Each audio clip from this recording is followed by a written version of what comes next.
Welcome to Building Brand Gravity. I'm Kyle Turner, Digital Growth and Analytics Director here at GNS Business Communications. And I'm actually really excited to welcome here a personal friend of mine and also the co founder and chief brand officer of the Chief Executive Network, Lindsay Kaplan. How you doing, Lindsay? Hey, Kyle. Thank you so much for inviting me here today.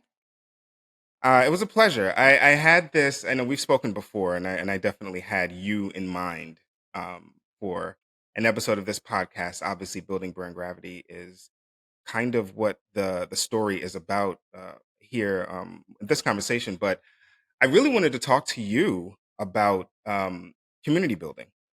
And honestly, the hurdle, the challenges and successes that are kind of inherent with building a community of that is an ally for a group while still being inclusive to a much broader cohort. hmm You and I have known each other for 20 years, so first and foremost, it's just kind of crazy to see like how much you've done when it comes to building communities in your career. I mean, you were like employee what, number 4 at Casper, so you like I was employee number one at Casper.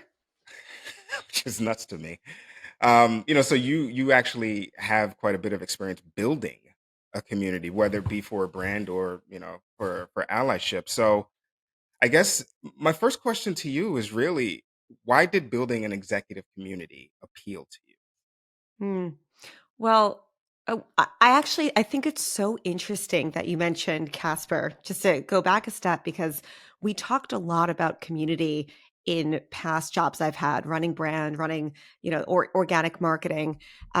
Community always comes up, whether it's the community of your followers, the community of your brand advocates. So it's almost like little C community. And then there's big C, like I am opting in formally, officially to a community. Like I'm paying money, I'm putting it on I have a badge and everything. And they're wildly different beasts. And if you can Sure. channel that big community to behind a powerful brand, that's like a 2 + 2 = 20 situation. So I knew when I started Chief that I wanted to both build a business that was, based around a community, but I also wanted to build a really powerful brand as well. And Mm, managing those two has been a really interesting parallel because they take very different, they have different needs, different wants, and they're sometimes in conflict. So to go back to your original question of why I started Chief and why I wanted to build this executive network for women, it came from a super personal place. As you mentioned, I was at Casper. I had been the first employee. There was a lot of guys at Casper, and they were good guys, progressive guys. But sure. when you're a VP and you are surrounded by mostly dudes, the expression it's lonely at the top. Well, it gets a lot lonelier faster when you're a woman. And so all of the sudden, I felt this pressure to both be really good at my job, to be making great executive decisions. Um, all the work mattered more than ever. But I also had this pressure that I loved, but I felt like I was representing a lot of women who worked at Casper, that I Mm. was, going out for those lunches and asked to be a mentor and speaking on panels about being a woman in business. And so managing both that executive pressure plus this idea of being a model woman in business, I felt really lonely, and I felt like I wanted to be around other women who are managing those same issues and needing something beyond the networks that I saw. I saw a lot of incredible networks for just for women in general, which were great. But then I kind of became the de facto mentor there. Mm. I found really great networks for women in marketing, but I kind of also felt like I'm networking with my competitors who were maybe, looking for the same jobs and partnerships, and it didn't feel like I could be fully vulnerable around those people. And so this concept of building a network specifically for executives felt really important for people who again had all that stress and pressure and no outlet and no community where they could show up and be their real authentic selves. I love everything you said there. I think kind of turning that kind of personal um, struggle's a bit of a strong word here, but it certainly was a personal hurdle, personal and Yeah. professional hurdle into action. I think is awesome. I do Low wonder. grade, like low grade, very minor. Yeah. Not the struggle, nobody should be feeling like it's a struggle, but definitely feeling like maybe the guys around me had a little bit easier, like maybe feeling like they all had this kind of networking mentality. And so, yeah, I agree. I don't think it was a struggle, but it definitely felt like I didn't have that leg up and I felt Yeah, really um, just kind of vulnerable. And this would be a great time for me to actually have more wind in my back. you're talking about kind of a disadvantageous position. You know what I mean? And I'm trying to word it that way because I think that you represent certainly a cohort that has advantages for sure, but I think for most women in corporate America, I think this is true across the board. There's always going to be um, a level of advantage that you're denied that isn't always, I guess, readily visible if you're not like actively paying attention the way you were at Casper. Um, I guess knowing that, and it's these are kind of like unspoken things, or at least unspoken outside of very small groups. What was your approach to building this executive leadership network for women? And like, how did you and Carolyn kind of get connected in order to make this happen? Carolyn Child is her co-founder Yeah. for So those listening. Carolyn actually, so I was feeling that way. I knew Carolyn, my co-founder.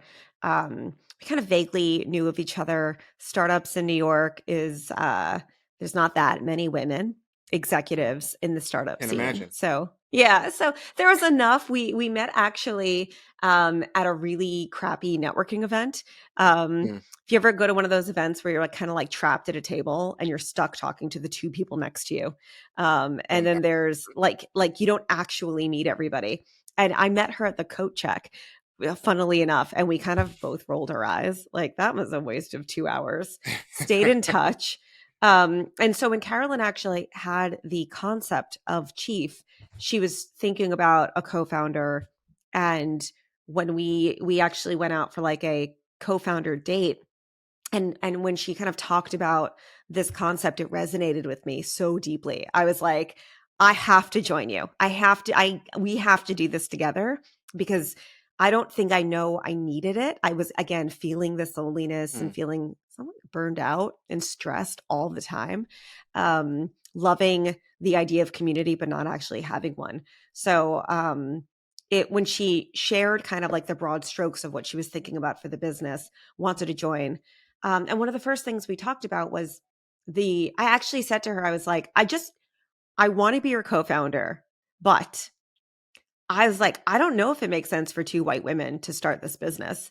Like, mm, I'm a mom and I'm Jewish, but uh, when we look at the cross section of women in business, we see that yes, like women are at a disadvantage, but women of color are at a significant disadvantage, right? So we know that when you look at VP through C suite in America, only hmm 18% of those positions are held by women of color who identify as non white.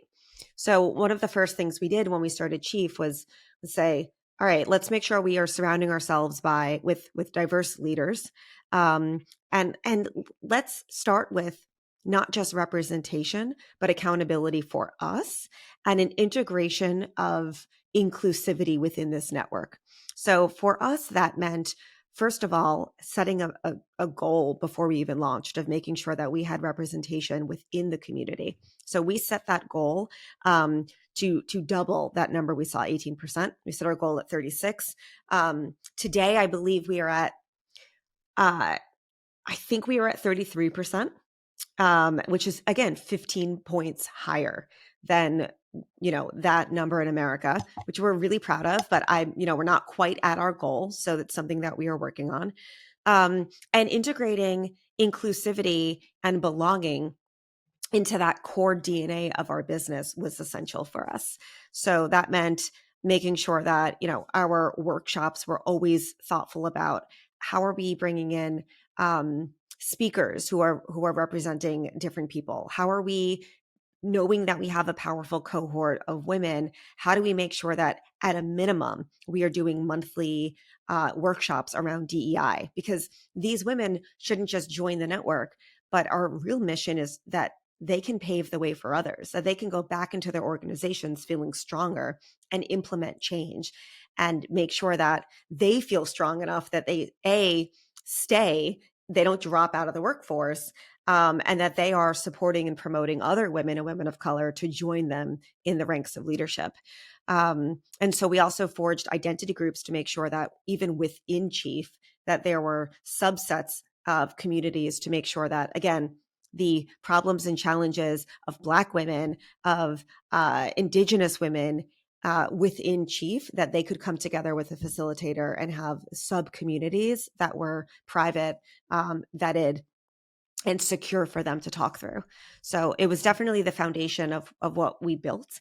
And I think a lot about making a cake. Like, you can't make a cake without eggs and smear the eggs on later. It has to be mixed in at the very beginning. So that was really important for us when we thought about what this community would be. And I remember I have an acquaintance, Koa Beck, who was working on a book called White Feminism, which I hadn't even known the term. I didn't know what white Mm. feminism was. And I'm so glad that Koa, prior to her book being published, walked me through kind of, again, the concept of what it is when women are only looking out for white women and not thinking through, the intersectionality that comes with being a woman, specifically a woman for us at an executive level in business. You touched on a few points there that I want to kind of double click on. Specifically, the point you make about being two white women starting a network that seeks to be as inclusive as possible. Where did Yeah. your biases seep in? Because you mentioned white feminism. I think it's a really it's obviously a really smart book. I've heard much about it. My mother-in-law's actually read it.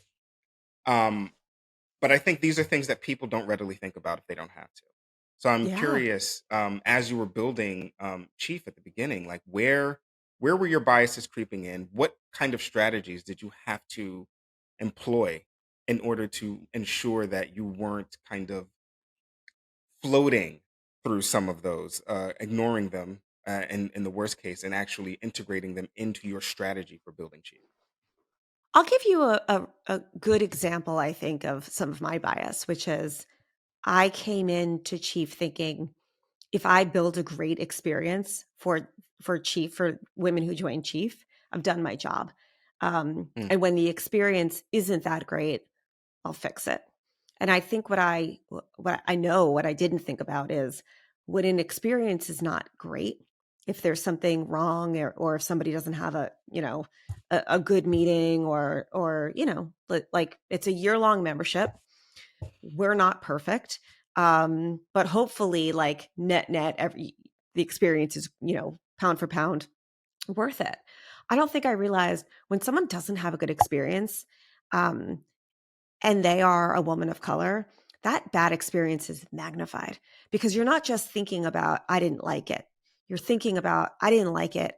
And was that about me? Was there more here than meets the eye? So as a white woman, sometimes if I don't like a conversation, or if I feel like the women in the conversation aren't giving me what I need, I just think it wasn't a great conversation. But what I didn't pay attention to is, if you are the only person in the room, if you are the only, Asian woman in the room, and you feel like it wasn't a great conversation, then then you're also feeling a sense of disenfranchisement, of feeling like an only, of feeling like maybe that conversation wasn't good because I don't belong here.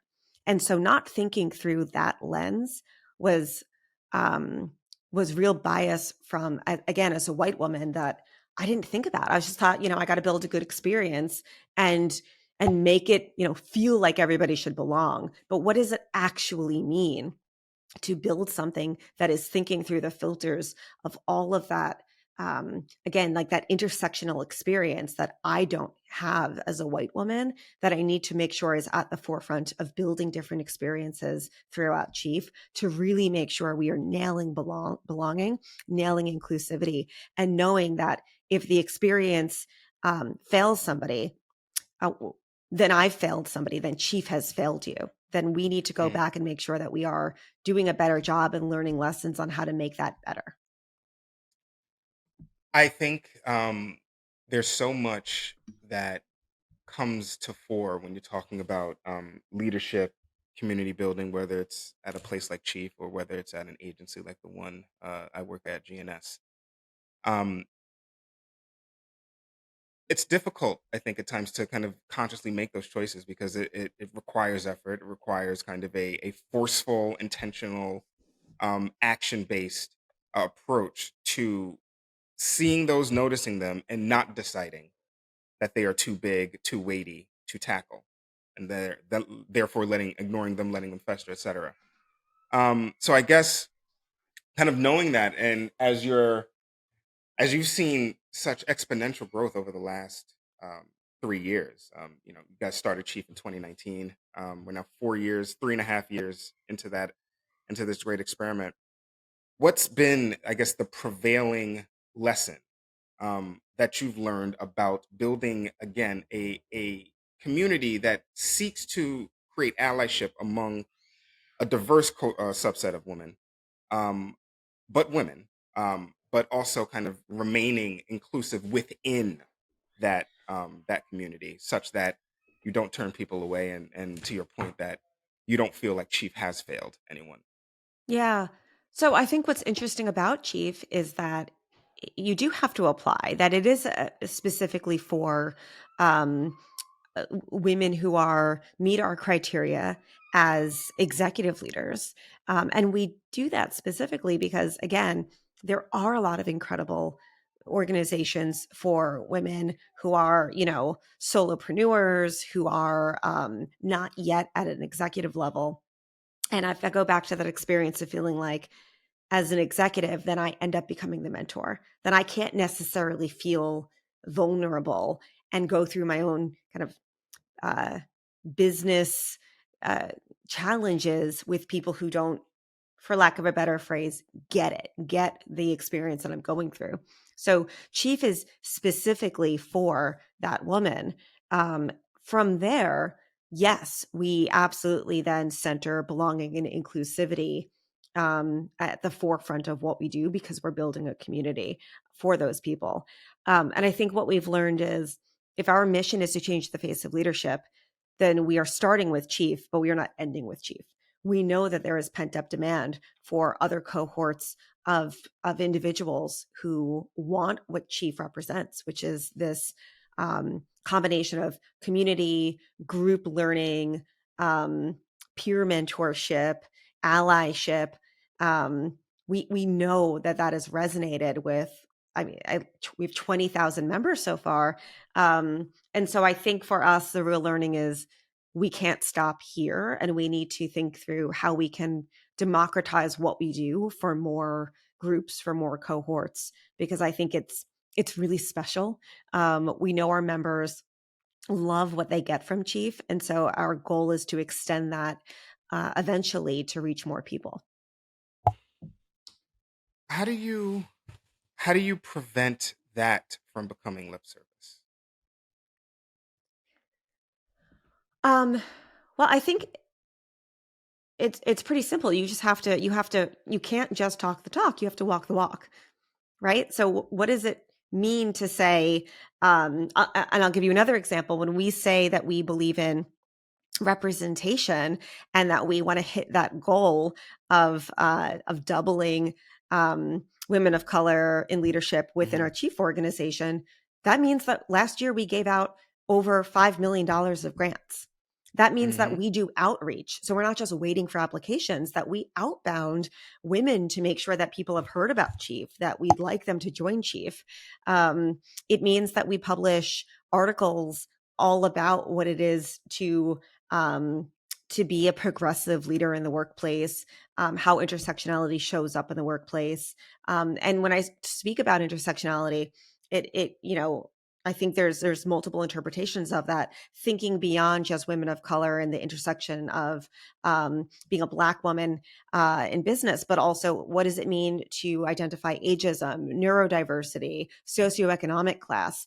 Um, we want to cover all of that. So again, it's putting our money where our mouth is, literally, like putting $5 million behind that, knowing that every year we've committed $1 million to support nonprofits and organizations that align with our mission that we don't necessarily specialize in. So for us, we believe if women need to get to the top, we can't do that if our reproductive rights are in jeopardy.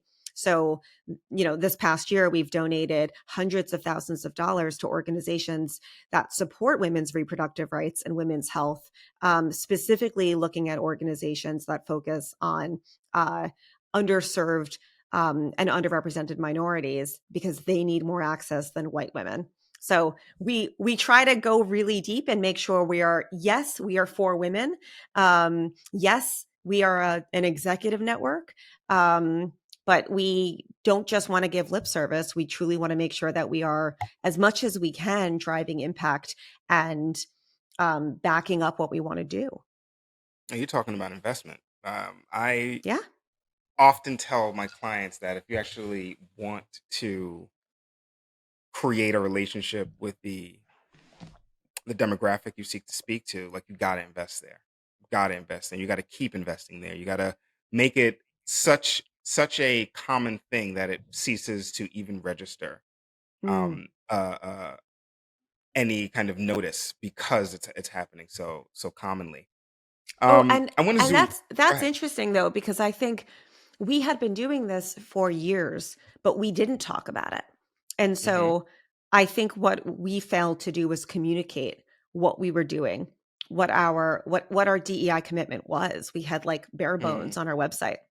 If you go to chief.com, if you went a few months ago, there wasn't much there. And so it was a failure on our part to really successfully communicate what we do. And I think, I look back and I'm like, man, I wish we were more communicative about it. I wish we had talked to our members more about what we were doing and got feedback.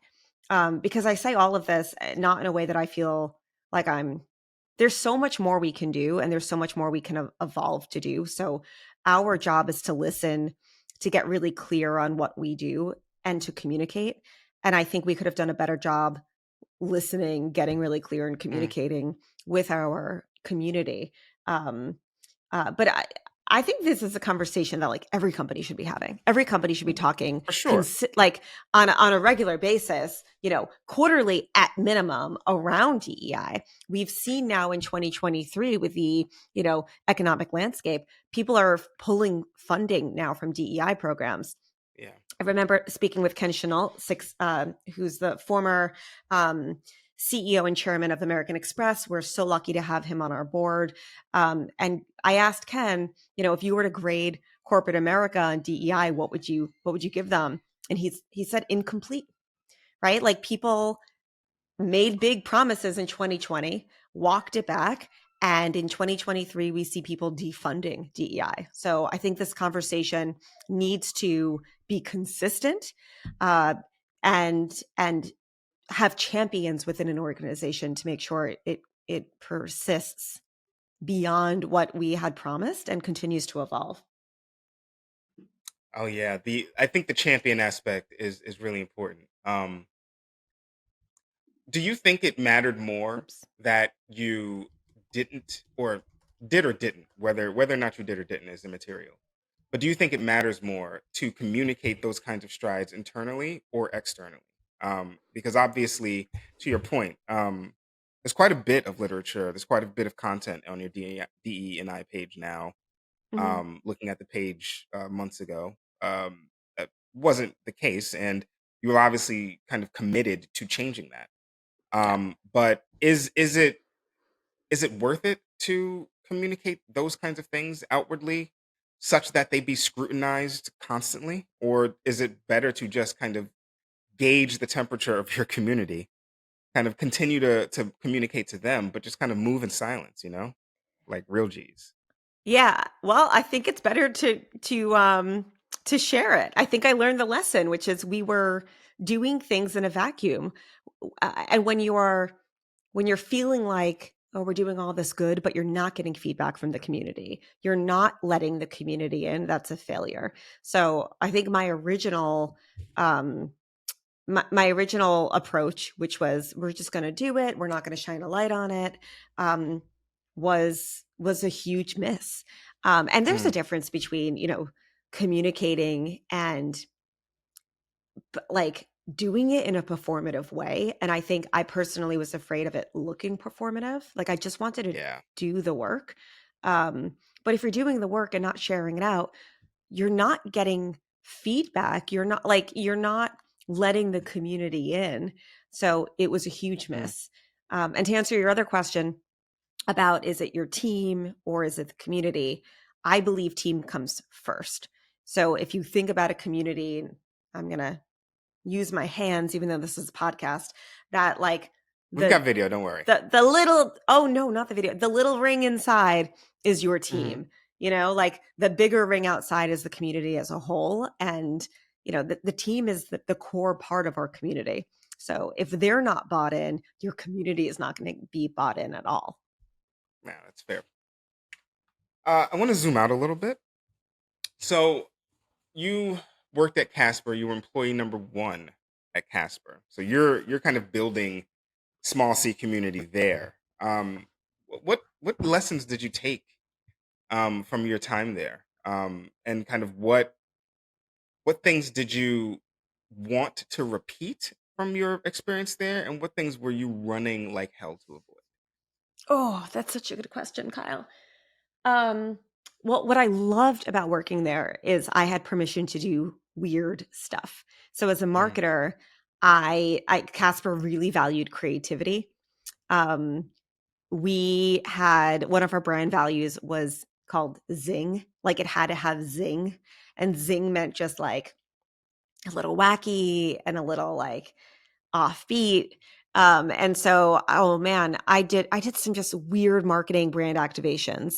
We launched a dog bed and we did a like dog influencer dinner where we had all these dog influencers come and we fed them like like the way you would treat an influencer. We had all these dogs eating a ridiculous like steak dinner. Um, we did a Sounds Memorial amazing. Day sale. You know how like mattress companies do Memorial Day sales, and a Labor Day sale, but where we actually just like got a boat and we did an actual like sailboat with mattresses Sailboat. on it. I love puns. And so I love just I'm a big fan, and I'm going to make another pun with Casper. I love thinking outside the box. Mm, Um, I have my team will laugh at me if they hear me say this, but I always say never bring a kazoo to a parade, meaning like don't don't be quiet and little and do a little brand campaign and think that anybody's going to care. Like you mm-hmm. have to be, if you can't afford a float, don't show up to the parade. Like do something else. Do something weird and different. And and I think I took that with me to Chief. When we launched, we had, you know, when we raised money, everybody said no. um, we were so lucky to have some amazing early investors who supported us when we had like a essentially like a deck that had an idea and no real business yet, no proof of concept. And when I started Chief, I was like, how do I make this weird and different? So the website was basically empty. There was nothing on it. And we were sending out cold emails to people who were like, what is this? What is this women's network? And they'd show up. I blew all my budget on a space in Tribeca. So imagine you're this very powerful, influential woman, and you get this email to join this like secret society network, and you show up to Tribeca and you walk up a staircase of what looks like some like bougie apartment building, and there's like this tiny little speakeasy looking lounge. um I want I wanted to be a part of that, and so did they. So we had pretty spectacular product market fit. But I think that there were a lot of women's networks. And so again, from Casper, I Yeah. took this like, how do I make us stand out? Yeah. Um, and this kind of goes back to this tension between community and brand, because what we built Chief on, which was this like secretive, what is it? Um, is this like a secret society of whisper network of powerful women? That worked for the first year. That does not scale into an inclusive community of 20,000 women. You cannot be a secret society. You cannot do things that are like weird and offbeat, that but also think through like the feelings of 20,000 people. So I think Mm, balancing brand with community has been a challenge that I didn't have to face at Casper. I love that. I think because like what you are kind of not just co-founder, chief brand officer, part of the C-suite of that small circle within the concentric one that you were talking about earlier, that team. But you're technically also kind of managing, again, your membership base is 20, 30,000 people strong, if not more. I think you've got what, another 60, 50, 60 on waiting list trying to get in. Um, what is the balance between leadership, like small leadership within your circle, and the kind of inclusive leadership that you just described? What does it actually tangibly look like in action to be an inclusive leader? I think I'm learning how to be a better inclusive leader every day. So I think that I would be full of shit if I could, sit here and tell you like I am an award-winning inclusive leader, because I'm still learning what it is to be a good inclusive leader. Um, but I think it means just like really, uh, again, understanding your weaknesses, understanding your own biases, um, bringing an open mind to the table, and really listening. Mm, And if I learned anything over the last 6 months is I have a really strong gut, and I have a very uh, like deep feeling around what I believe Chief is to be. Um, but I think being an inclusive leader is about stepping back and really listening with an open mind. And there's listening and there's listening and hearing and interpreting and like digesting what people are sharing with you about how they feel, their expectations, um, their disappointments. mhm. And that's inclusive leadership. It is putting your ego away and Yeah. letting all of that flood over you and knowing that all of that matters. And your job is to show up and make sure you are representing everything you hear, all of that feedback, all of that hope, fear, disappointment, love, all of that as a leader, you need to represent. And your job is to help both implement what it takes to build on that. Um, and create an environment that feels safe enough for people to continue to share. I'm glad you mentioned the last 6 months, because anybody who's kind of read the news and kind of is in these executive spaces, you guys know about the controversy with Chief Anthony's Conroy. I think that there's been enough ink spilled on it that I won't have to get into too much detail here. But basically, um, Chief was levied a complaint about kind of prioritizing white feminism, which is something that you kind of brought up in prose earlier. So knowing that the last 6 months have represented, I think, probably one of the first, like, I guess, public trials for you and for Chief, and again for you as a leader. What was the weakness that you thought that was highlighted about yourself as a leader that you then took to adjust to change over the last 6 months and kind of moving forward over the next five of this year? Yeah, I think it is being really intentional about listening. Mm, So I have so many relationships with chief members. I read all the feedback, good and bad. Um, but we my co-founder Carolyn and I did a listening tour. We did 38-hour-long sessions for chief members. And I think being, again, really intentional about hearing, about feeling, about getting all of that vulnerability. And you thought this was a I th- blind spot for you prior to this? I think I don't. I think I was listening, but I don't think I had set aside time to intentionally listen. Um, and I think that, listen, every mission driven company has detractors. There's heightened expectations when you have a mission behind you. Yep. And so listening to when you have those heightened expectations, that sets somebody up for disappointment. And so really, again, like putting time to listening to where we disappointed people was really important. And it hits different than reading That it does. comments and reading emails. It hits different than 1 hour feedback session compared to like 38, because things rise to the top. You start hearing themes, you start hearing certain words that if you did your own like word cloud, you'd be like, oh my god, like it's it's a much more significant dedication to that intentional listening for me, than passive listening. I would refer to what I had been doing prior.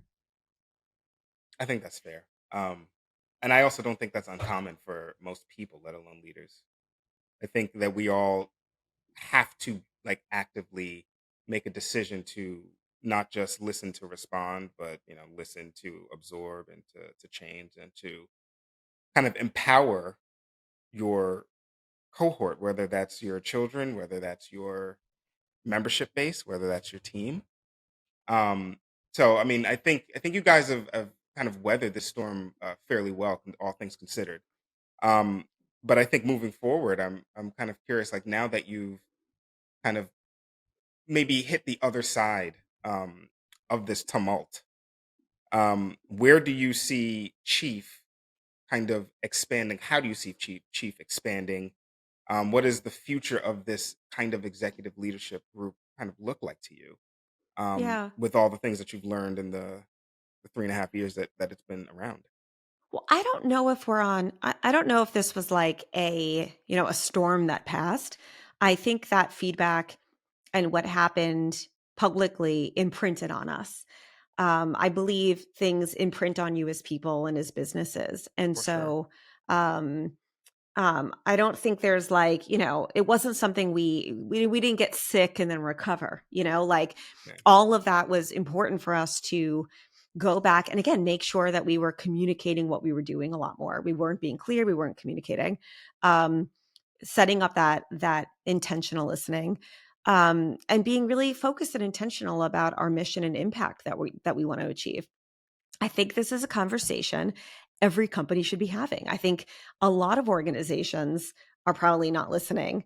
And so my hope is that the changes we've made are not one-off changes, that we will continue listening and evolving chief services, evolving the community, as we continue to listen to the community at large. And again, I go back to a place of a lot of the feedback was about, you are serving this executive woman. What about everybody else? And so Mm, we've been thinking about that for a while. We want to make sure that we make Chief as a model. Again, like I want Chief to the services, everything we do for our members to come first today. But I think tomorrow, once we feel like that is, I don't know, perfected, but that our members are absolutely loving every part of Chief, that we can then take this concept and say, how do we extend it? How do we reach more cohorts? How do we develop other communities that we yeah. can serve that have gotten the benefit that Chief members have gotten? Mhm. You said at TechCrunch Disrupt last year that you guys don't believe in the term girl boss. I agree. It's a relatively stupid term. Um, and I do think that there are times when Kyle, we Kyle, are you a boy yes. boss? No, I'm not. I'm just a boss, ma'am. And I think that that is exactly how you guys kind of framed it too. It's just kind of leadership. Do you feel like there's a space for chief to create not just a network for current executives, but a network for burgeoning ones as well? Yes, absolutely. I don't think we can achieve our mission of changing the face of leadership with just chief. Um, but we heard loud and clear that our members want more and that we needed to evolve some of our offerings or services, um, the way that we bring the community together. So we're focused today there first, but in the future, absolutely, absolutely. Mm. There's so much for us to do. Um, there's so many different people that we want to make sure we can engage with. So I'm excited about the future. I am a time traveler. And so I cannot wait for us to open more doors and serve more Mm. communities. I'm going to leave you with this question, Lindsay, and it's kind of a ridiculous one, so bear with me. I like ridiculous Um, questions. so we've known each other for about 20 years now. We both went to Brandeis University. Um, I knew you back then. You haven't really changed from a personality perspective very much. Maybe you're a little bit more serious, but that's about it. Um, Mm. if Am you're I? if, if you're going back 20 years, being the time traveler that you are, what are you saying to yourself? What advice are you imparting on yourself 20 years